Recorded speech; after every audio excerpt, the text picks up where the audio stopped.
What I want to look at in this podcast is the power that objects have. This is central to Miller's whole argument of stuff, but I think we tend to downplay it, or I think it's sort of almost seen as subliminal. And so we tend to think of objects in terms of um, their aesthetics or other aspects without really understanding the fact that objects are symbolic, and therefore the meaning is inherent in the object, but that very frequently you can't get the meaning from the object. There is no direct relationship between the two.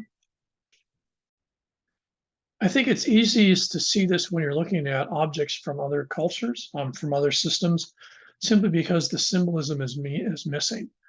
So, for example, going to stuff we talked about earlier, if you were to look at a Japanese, fairly traditional Japanese home, or even a fairly modern Japanese home, you will frequently find a niche set aside, and in that you might find a ukiyo print, or more likely you're going to find like an ikebana arrangement. But understanding what the actual flower arrangement is, in terms of what the symbolism is incredibly complex, and in many cases isn't really necessarily aesthetically attractive to an American concept of a flower arrangement. And that's because the arrangement of plant material is intentionally intended to set a set of symbolic messages to the viewer that, as with a lot of stuff we looked at earlier, is in a very calculated way, is designed to only be communicated to those that are sophisticated enough to appreciate it. And so it acts very much as sort of an intellectual quality control device, you might say. But in our own society, in our own culture, we don't tend to see objects that way. They work that way. They're very powerful in many ways. I would love to see someone do a dissertation on, for example, the American couch and what its symbolic, meaning is, because I think it's changed radically just in the last 20 years. But we don't tend to look at it that way. We tend to look at the aesthetics of it, or the cost of it, or the whether the texture and the color matches in the room. And we tend to, I think, almost miss the fact that the main reason you purchase those objects is because they're saying something. And so I think the easiest way for us to understand that in American society is actually go back in time. And so this is actually part of the work that I've done in the past as an archaeologist, when you're trying to reconstruct, for example, houses here, or house interiors and house furnishings that existed in, say, the 1860s or 1880s. It's very difficult to do because, the world that people live in, they don't think to describe. So if you think of the world that you live in, if you suddenly thought, okay, the room or the apartment or the house that I live in, do I have pictures of everything in there? And most importantly, can I explain why I have them? You'd probably fill up a book. And in most cases, we don't. People very rarely take pictures of the commonplace. And the only way you usually see it, if people are, in the modern sense, if people are taking pictures or videos of people, and this is the stuff around or behind, sort of with the backdrop or the layout on which the things happen. But if you go back, even 50, 60 years ago, when people had film, film versus digital, pictures were much more expensive, and it was much harder to take a decent one. And so if you even go back, I would think right now, if you went back pre-TV, so for example, if you wanted to actually reconstruct an American house from 1942, say at the start of World War II, I think you could have a really hard time. You'd be almost entirely dependent on things like catalogs, like Sears, advertisements in newspapers. And even then, that tells you what people were, what they were trying to get people to buy, but it doesn't tell you what people actually had in their house. And it doesn't tell you the stuff that had personal value or personal symbolism to them. So if you kick back to, say, I think I mentioned this before, you kick back to, for example, 1900, then you're in a world of hurt trying to figure out what actually existed in a quote normal, for example, Hawaiian, local house, say in Kaimuki in 1900, or say in 1920. Good luck. You're just not going to be able to find it. You can make guesses, but they're not going to be particularly accurate. So what that also tells us, though, is a lot of those things that existed in the past were symbolically important. And as our values and attitudes have changed, then you don't need those symbols anymore, which means you don't need the objects anymore because they don't have any symbolic component that's compelling to people. So let's take a look at some of these. I think it's probably going to take 2 videos to do, but we'll walk through a couple of these we've actually got. And you have to remember what we're talking about is oftentimes called the vernacular. We're not interested in what elites are up to. Elites are oftentimes dealing with other very complicated, very, in some cases, pretty strange agendas that we're not even interested in.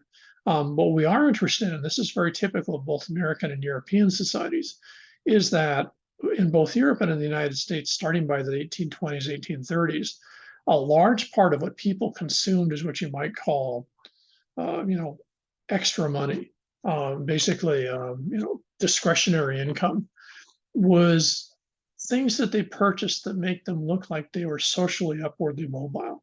So if you go to England, France, the United States in the 1830s, 1850s, 1860s, you'll see people very frequently buying plates, decorated plates, chinaware. It's oftentimes what it's called. In fact, they might have a chinaware set.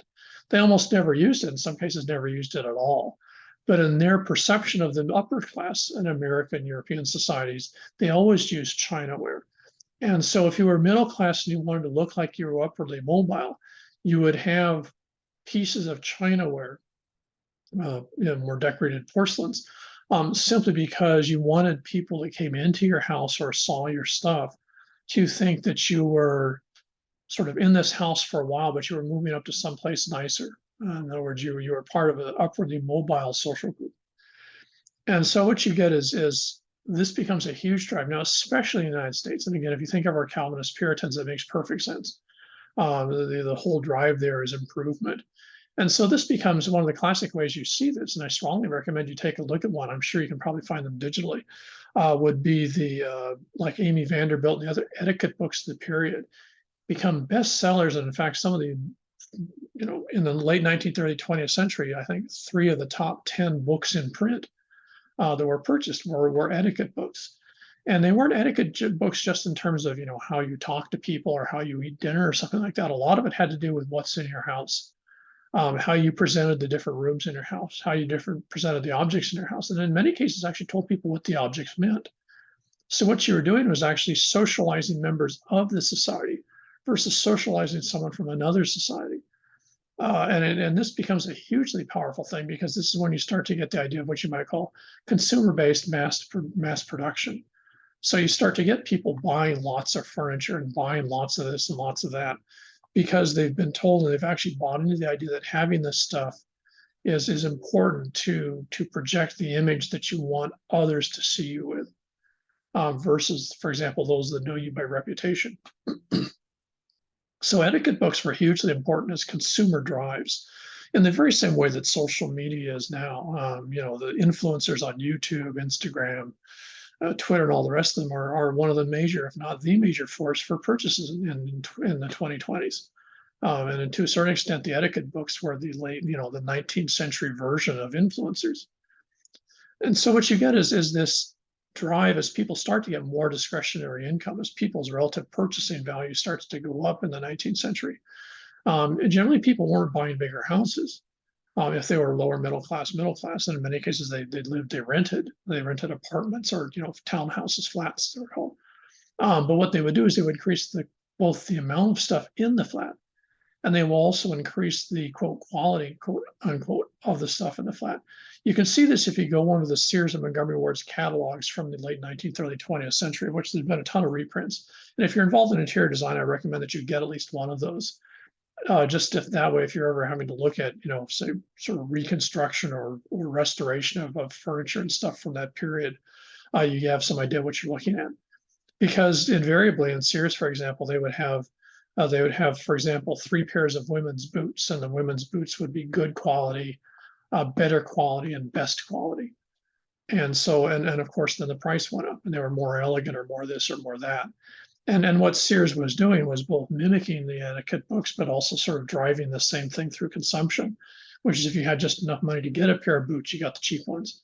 If you had a little bit more money, you got the better ones. If you wanted to impress your neighbors, you got the best ones, even if you couldn't afford them. And this was the start of what we now see as normal consumerism. Of course, going to what stuff we looked before, this would also explain the logic of malls. This is just sort of an extension of this. So let's take a look at the first one. Okay, the first one's called a hall stand. Let me segue out of the so you're not watching this.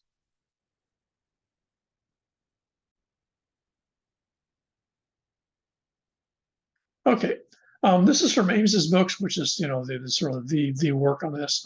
Hugely entertaining. I strongly recommend if you're interested in sort of what you might call social history of furniture. This is the book to look at.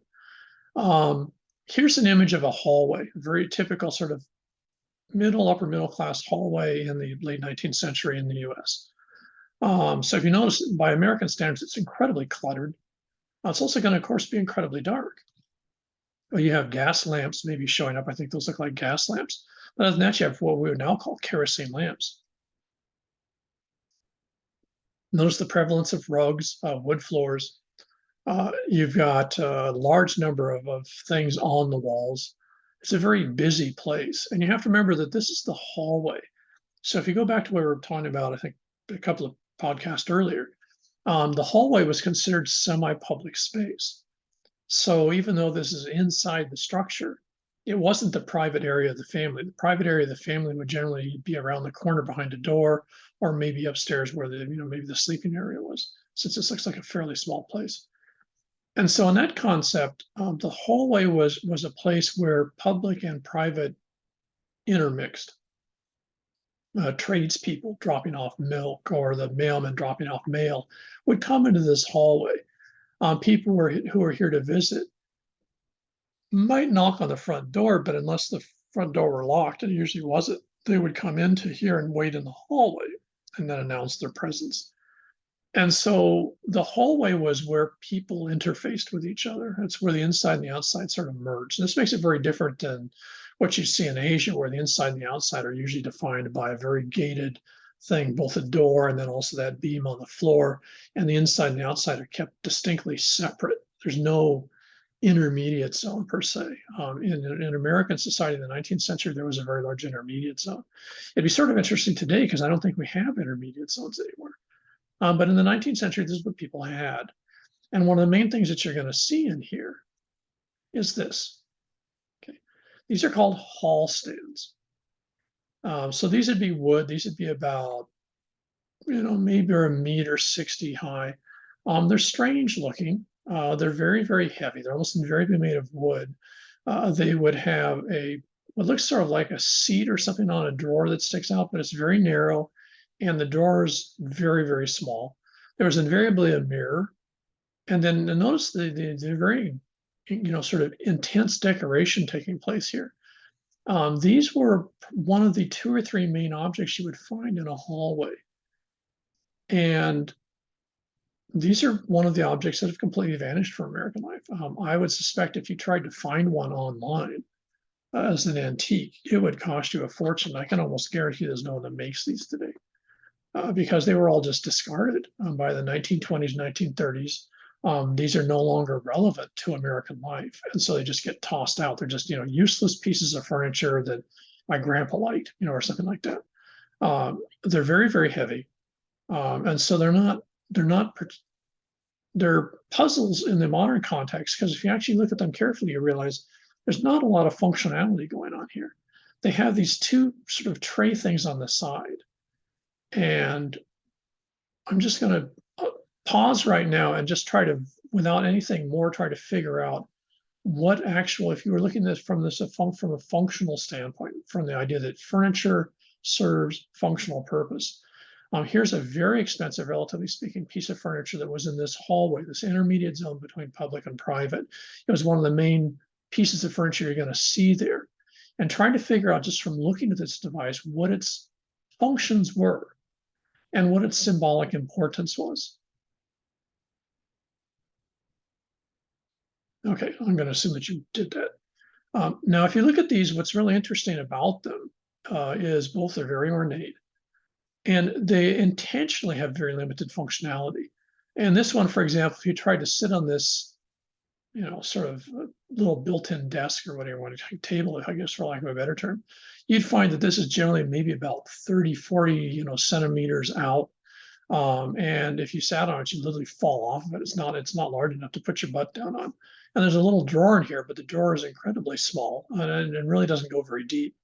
The only main part of this that's actually functional would be the mirror part. And even that's sort of interesting because for most folks, you're going to be sort of looking down into the mirror. It's not actually going to, your head's going to be up here. If you look at this mirror carefully, if someone's standing in front of it, the mirror shows your body to you basically from the neck down, not the head. The things on the side look like trays. They might also look like old style ashtrays. They're oftentimes pewter, but you'd realize very quickly that they're not intended, they're not removable, and they're not intended for cigarettes. So then the puzzle is, well, what do you have? They're not cup holders. What the hell are they? Why do you have a little desk/table built in that's not functional? This one here looks a little more functional too. You realize that if you try to sit down on this, you'd probably almost fall on the floor because it's so low. So again, it's larger, but it's not any more functional. In fact, the only major difference in the height would be the fact that this would probably be really good in the dark. This is a really good way to whack your knees as you're walking through the room, trying to figure out where you are. So again, you have these sort of strange devices on the side.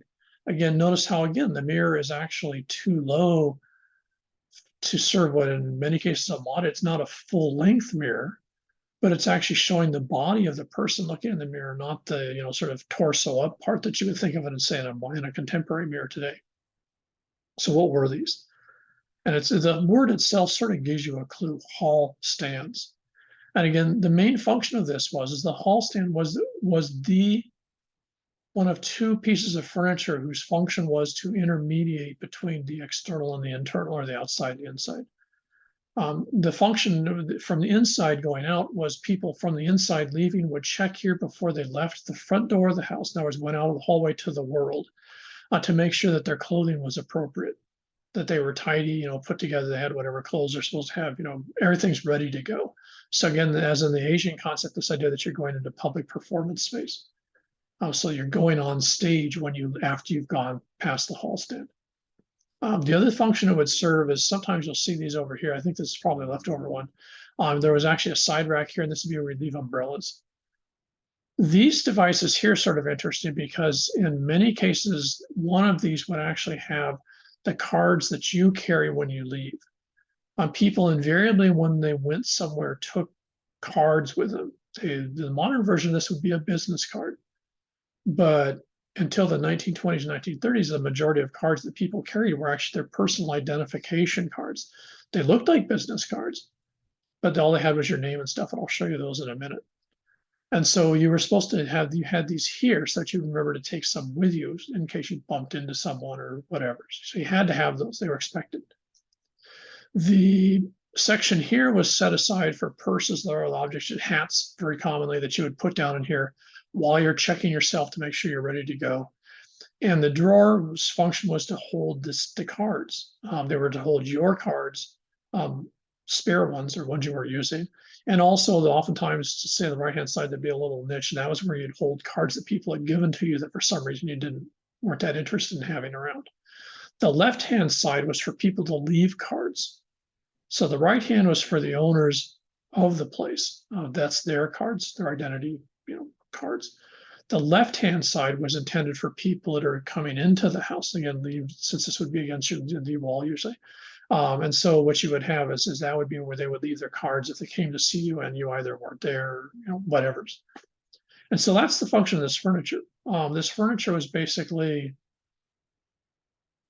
sort of a combination of an answering machine, a mirror, a social check. In many ways, there's a lot of the functions that you guys do with your smartphones when you have the mirror function or other functions on, or even when you're doing a selfie, which might not be to actually take a selfie, but to check what you look like before someone else sees you. So that was one of the portions of the hall stand. Here's the other part of a hall stand. They're oftentimes next to each other, and this is a little more upscale. If you didn't want to just have the wooden mirrored object, what you would have next to would be this. And this is again one of those puzzles, because if you look at it, it's a little hard to figure out what it is. The closest thing that people usually guess, it sort of looks like a bird bath, but you wouldn't have a bird bath inside of a house. And it's not a fountain. There's no water device here. In fact, it won't even hold water. So you end up with a puzzle in several ways. And again, notice, like the hall stand, it's not functional. There's oftentimes a tremendous fascination in the 19th century with Greek or Greco-Roman, well, Neo-Greco-Roman art and stuff. And so what you very, very frequently, especially in this object, would have some sort of reference or make it look like it was somehow Greek, Roman, or such like that. And of course, both these objects do that. But Greeks and Romans didn't have these things. This is a card holder, and this would be set basically closer to the door than the hall stand. And this would be made of pewter or some other, brass or something like that. It had to be kept polished, so it had to be clean and tidy and shiny. And its function was again to hold the cards of people that had come to see you. So the function of the card holder was sort of an ancillary to the hall stand. And it was oftentimes used in sort of upwardly aspirational middle class homes, or especially middle class apartments in urban areas, because you wanted to sort of imply one that you were educated, so you know what the Greek and Roman imagery was. Secondly, was that you were so socially busy that you had so many people showing up that little cup holder thing on the side of the hall stand wouldn't work. So you needed a full-on card stand to handle the traffic in the terms of the number of the people who wanted to see you, PR with you, and then sort of socialize with you. Hey, here's some of the cards. So if you notice, they look sort of like business cards. They were generally slightly larger. Business cards are about 2/3 the size of this, but they're at the same time. In fact, this is where cardstock comes from. Cardstock doesn't come from business cards. Business cards are much later. Cardstock comes from this. Notice the incredibly complex calligraphy. Euro-American calligraphy, I think, in many ways was probably driven by, in the late 19th century, was driven by this. A number of printing companies, including a lot of the ones here, like your Thrums, this was their mainstay of business, was cards. Business cards are a much smaller percentage. In fact, in this period, a lot of the time, you would have your name card. On the back, you would actually handwrite your business, with the idea that the personal relationship was more important than the business relationship. So the business cards are like the last almost appendix vestige, if you would, of this whole very important symbolic part of American life. Even if someone were there, you would give them your card and you expect their card back, very much like you see even today in Japanese society. And so these were a major part of American life. You had to have cards. They identified who you were. You would leave them if you went to someone's house and they weren't in. You would leave the card on the card, either the card part of the hall stand or else in the card, card tray, card stand itself. You would very frequently write, sorry I missed you, or you'd write some sort of a whole set of, if you go to the etiquette books, they've actually got a set of formulas you were supposed to use in terms of writing on these, in terms of what you wrote, where you wrote, even the color of ink that you used. And everyone knew this. This was part of American society. This wasn't part of just, one aspect. This was an American thing. And even if Americans didn't participate, if they were minorities or they didn't have enough money, they still understood all the messaging of this. These things were hugely important symbolically in American society. And there's a whole slew of things that Americans had around them that tied to this, not only the stands to hold the cards. You would have these very elegant trays that you would put cards in. One of the main reasons for clutch purses that women still use today was originally to hold cards, both your cards and the cards that people gave you. So a lot of what we think of as personal stuff, even in the 21st century, its original form, or at least in the 19th century, that form took this. So this, and all this occurred pretty much either outside, but most of this actually occurred in the hallway. And so the hallway and the furniture in the hallway were a huge part of this interaction in which people engaged in. And you have to remember that makes a lot of sense when you don't have digital, you don't have phones, you don't have any sort of, device by which you can, let people know you were there or something like that, except something like this. And throughout Europe and the United States, you found this. This is still something when you guys graduate, they'll say rights and something pertaining to. And one of the actual rights that you get by virtue of getting a degree is you would have something like this, and you would have down in the corner what your status was, that you had a BA degree in interior design or something, or a BFA in interior design, and that would be something that you put on these cards, and that was a very important part of that. Having a card that said you were a doctor, you wouldn't have the doctor up here necessarily, you'd have the doctor down here, and the doctor of what type of thing you were. So almost everything that you did in terms of your status and your position in society was defined, could be seen on the card. It could be seen on the calligraphy of the card, the quality of the card stock, all this. And again, if he goes back to the Sears catalogs, you'll even see they had all this stuff for sale. So this was a huge part of American life in the 19th, and in fact, into the early part of the 20th century. It disappears very quickly right around the time just before World War I. By the 1920s, it's pretty much entirely gone. So it was part of American society in a period of time when people's social interaction was very different than it was in the post-World War I period, where you still didn't have, telephones or anything like that, pretty much, but you had changed the way that you interacted with other people.